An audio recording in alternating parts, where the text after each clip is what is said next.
Shalom, selamat bergabung dalam program Baca Alkitab setiap hari. Saya berdoa semoga Bapak Ibu Saudaraku semua diberkati Tuhan melalui pendengaran dan perenungan firman Tuhan setiap hari. Selamat mendengar dan merenungkan. Tuhan Yesus memberkati.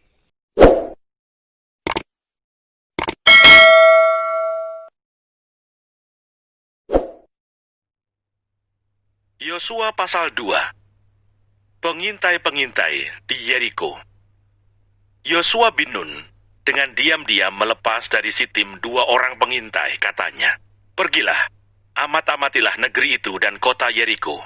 Maka pergilah mereka dan sampailah mereka ke rumah seorang perempuan sundal yang bernama Rahab, lalu tidur di situ. Kemudian diberitahukanlah kepada Raja Yeriko demikian, "Tadi malam ada orang datang kemari dari orang Israel untuk menyelidik negeri ini." Maka Raja Yeriko menyuruh orang kepada Rahab mengatakan, "Bawalah keluar orang-orang yang datang kepadamu itu, yang telah masuk ke dalam rumahmu, sebab mereka datang untuk menyelidik seluruh negeri ini." Tetapi perempuan itu telah membawa dan menyembunyikan kedua orang itu. Berkatalah ia, "Memang orang-orang itu telah datang kepadaku, tetapi aku tidak tahu dari mana mereka. Dan ketika pintu gerbang hendak ditutup menjelang malam, maka keluarlah orang-orang itu. Aku tidak tahu kemana orang-orang itu pergi. Segeralah kejar mereka. Tentulah kamu dapat menyusul mereka." Tetapi perempuan itu telah menyuruh keduanya naik ke sotoh rumah dan menyembunyikan mereka di bawah timbunan batang rami yang ditebarkan di atas sotoh itu. Maka pergilah orang-orang itu mengejar mereka ke arah sungai Yordan, ke tempat-tempat penyeberangan. Dan ditutuplah pintu gerbang segera sesudah pengejar-pengejar itu keluar. Tetapi sebelum kedua orang itu tidur, naiklah perempuan itu mendapatkan mereka di atas sotoh dan berkata kepada orang-orang itu, "Aku tahu bahwa Tuhan telah memberikan negeri ini kepada kamu, dan bahwa kengerian terhadap kamu telah menghinggapi kami, dan segala penduduk negeri ini gemetar menghadapi kamu. Sebab kami mendengar bahwa Tuhan telah mengeringkan air laut Teberau di depan kamu ketika kamu berjalan keluar dari Mesir.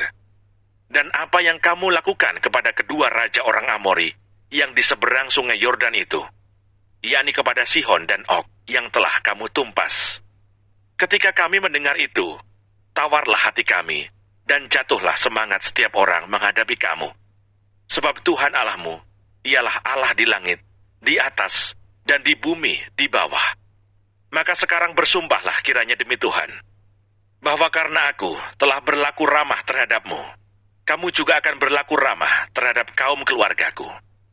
Dan berikanlah kepadaku suatu tanda yang dapat dipercaya, bahwa kamu akan membiarkan hidup ayah dan ibuku, saudara-saudaraku yang laki-laki, dan yang perempuan, dan semua orang-orang mereka, dan bahwa kamu akan menyelamatkan nyawa kami dari maut." Lalu jawab kedua orang itu kepadanya, "Nyawa kamilah jaminan bagi kamu, asal jangan kau kabarkan perkara kami ini. Apabila Tuhan nanti memberikan negeri ini kepada kami, maka kami akan menunjukkan terima kasih dan setia kami kepadamu."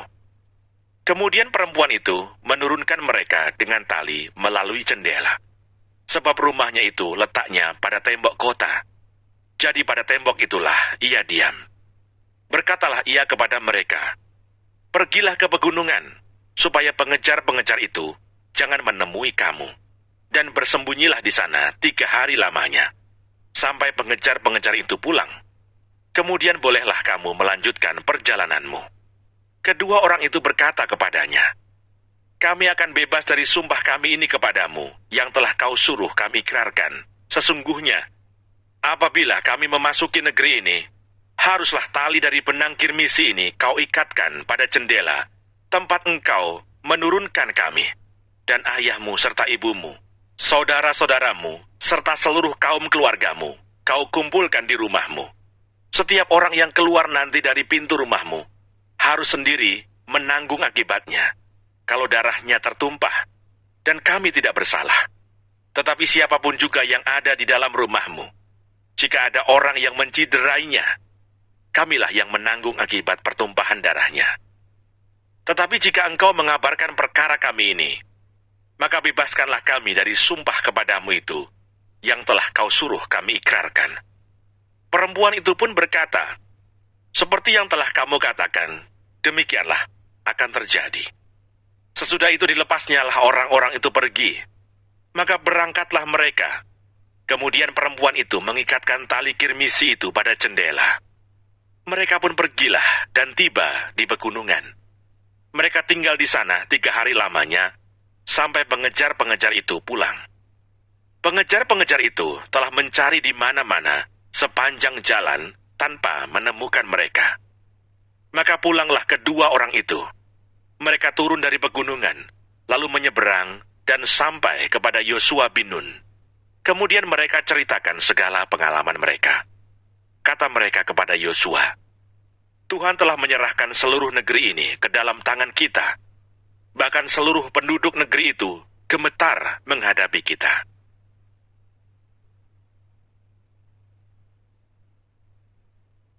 Yosua pasal 3. Menyeberangi sungai Yordan. Yosua bangun pagi-pagi, lalu ia dan semua orang Israel berangkat dari Sitim, dan sampailah mereka ke sungai Yordan. Maka bermalamlah mereka di sana sebelum menyeberang. Setelah lewat 3 hari, para pengatur pasukan menjalani seluruh perkemahan, dan memberi perintah kepada bangsa itu katanya, segera sesudah kamu melihat tabut perjanjian Tuhan Allahmu, yang diangkat para imam, yang memang suku Lewi, maka kamu harus juga berangkat dari tempatmu dan mengikutinya. Hanya antara kamu dan tabut itu harus ada jarak, kira-kira 2.000 hasta panjangnya. Janganlah mendekatinya. Maksudnya supaya kamu mengetahui jalan yang harus kamu tempuh, sebab jalan itu belum pernah kamu lalui dahulu. Berkatalah Yosua kepada bangsa itu, kuduskanlah dirimu, sebab besok Tuhan akan melakukan perbuatan yang ajaib di antara kamu. Dan kepada para imam itu Yosua berkata demikian, angkatlah tabut perjanjian dan menyeberanglah di depan bangsa itu. Maka mereka mengangkat tabut perjanjian dan berjalan di depan bangsa itu. Dan Tuhan berfirman kepada Yosua, pada hari inilah aku mulai membesarkan namamu di mata seluruh orang Israel, supaya mereka tahu bahwa seperti dahulu aku menyertai Musa, demikianlah aku akan menyertai engkau. Maka kau perintahkanlah kepada para imam pengangkat tabut perjanjian itu demikian. Setelah kamu sampai ke tepi air sungai Yordan, haruslah kamu tetap berdiri di sungai Yordan itu. Lalu berkatalah Yosua kepada orang Israel, datanglah dekat dan dengarkanlah firman Tuhan Allahmu. Lagi kata Yosua, dari hal inilah akan kamu ketahui bahwa Allah yang hidup ada di tengah-tengah kamu, dan bahwa sungguh-sungguh akan dihalaunya orang Kanaan, orang Het, orang Hewi, orang Feris, orang Girgasi, orang Amori, dan orang Yebus itu dari depan kamu. Sesungguhnya, tabut perjanjian Tuhan semesta bumi berjalan menyeberang di depan kamu, masuk ke sungai Yordan. Maka sekarang pilihlah 12 orang dari suku-suku Israel, seorang dari tiap-tiap suku. Segera sesudah kaki para imam pengangkat tabut Tuhan, Tuhan semesta bumi berhenti di dalam air sungai Yordan, maka air sungai Yordan itu akan terputus. Air yang turun dari hulu akan berhenti mengalir menjadi bendungan.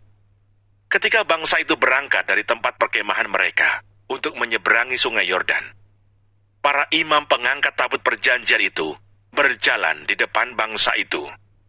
Segera sesudah para pengangkat tabut itu sampai ke sungai Yordan, dan para imam pengangkat tabut itu mencelupkan kakinya ke dalam air di tepi sungai itu. Sungai Yordan itu sebak sampai meluap sepanjang tepinya selama musim menuai. Maka berhentilah air itu mengalir. Air yang turun dari hulu melonjak menjadi bendungan, jauh sekali, di dekat Adam, kota yang terletak di sebelah Sartan. Sedang air yang turun ke Laut Araba itu, yakni Laut Asin, terputus sama sekali. Lalu menyeberanglah bangsa itu di tentangan Yeriko. Tetapi para imam pengangkat tabut perjanjian Tuhan itu tetap berdiri di tanah yang kering, di tengah-tengah sungai Yordan, sedang seluruh bangsa Israel menyeberang di tanah yang kering, sampai seluruh bangsa itu selesai menyeberangi sungai Yordan.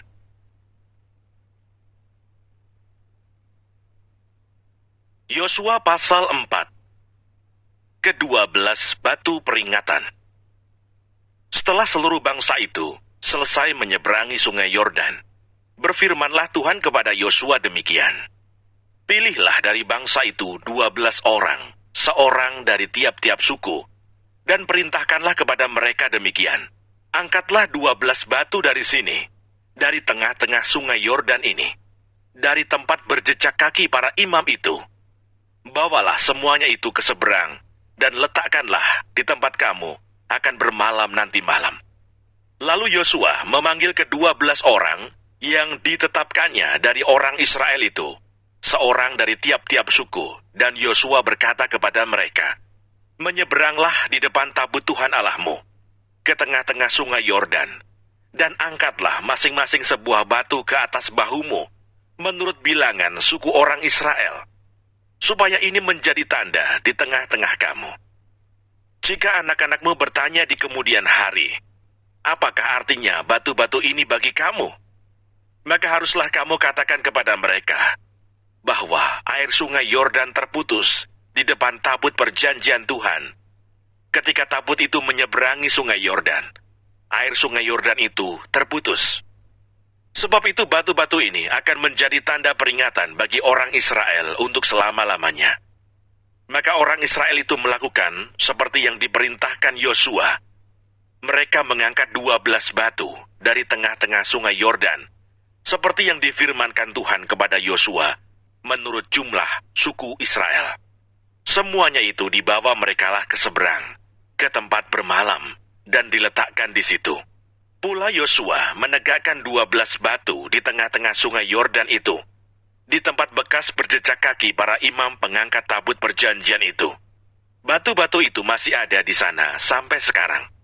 Para imam pengangkat tabut itu tinggal berdiri di tengah-tengah sungai Yordan, sampai selesai dilakukan segala yang diperintahkan Tuhan kepada Yosua, untuk disampaikan kepada bangsa itu, sesuai dengan segala yang diperintahkan Musa kepada Yosua. Maka menyeberanglah bangsa itu dengan cepat-cepat. Ketika seluruh bangsa itu selesai menyeberang, maka menyeberanglah tabut Tuhan itu, serta para imam di depan mata bangsa itu. Juga Bani Ruben, Bani Gad, dan suku Manasye yang setengah itu menyeberang, dengan bersenjata di depan orang Israel itu, seperti yang dikatakan Musa kepada mereka. Kira-kira 40.000 orang yang siap untuk berperang menyeberang di hadapan Tuhan ke dataran Yeriko untuk berperang. Pada waktu itulah Tuhan membesarkan nama Yosua di mata seluruh orang Israel, sehingga mereka takut kepadanya, seperti mereka takut kepada Musa seumur hidupnya. Berfirmanlah Tuhan kepada Yosua demikian, perintahkanlah para imam pengangkat tabut hukum Allah itu, supaya naik dari sungai Yordan. Maka Yosua memerintahkan kepada para imam itu demikian, keluarlah dari sungai Yordan. Ketika para imam pengangkat tabut perjanjian Tuhan itu keluar dari tengah-tengah sungai Yordan, dan baru saja kaki para imam itu dijejakkan di tanah yang kering, maka berbaliklah air sungai Yordan itu ke tempatnya, dan mengalir seperti dahulu dengan meluap sepanjang tepinya. Bangsa itu telah keluar dari sungai Yordan pada tanggal 10 bulan pertama, dan mereka berkemah di Gilgal di batas timur Yeriko. Ke-12 batu yang diambil dari sungai Yordan itu ditegakkan oleh Yosua di Gilgal. Dan berkatalah ia kepada orang Israel demikian, apabila di kemudian hari anak-anakmu bertanya kepada ayahnya, apakah arti batu-batu ini? Maka haruslah kamu beritahukan kepada anak-anakmu begini, Israel telah menyeberangi sungai Yordan ini di tanah yang kering. Sebab Tuhan Allahmu telah mengeringkan di depan kamu air sungai Yordan, sampai kamu dapat menyeberang, seperti yang telah dilakukan Tuhan Allahmu, dengan laut Teberau, yang telah dikeringkannya di depan kita, sampai kita dapat menyeberang, supaya semua bangsa di bumi tahu, bahwa kuat tangan Tuhan, dan supaya mereka selalu takut kepada Tuhan Allahmu.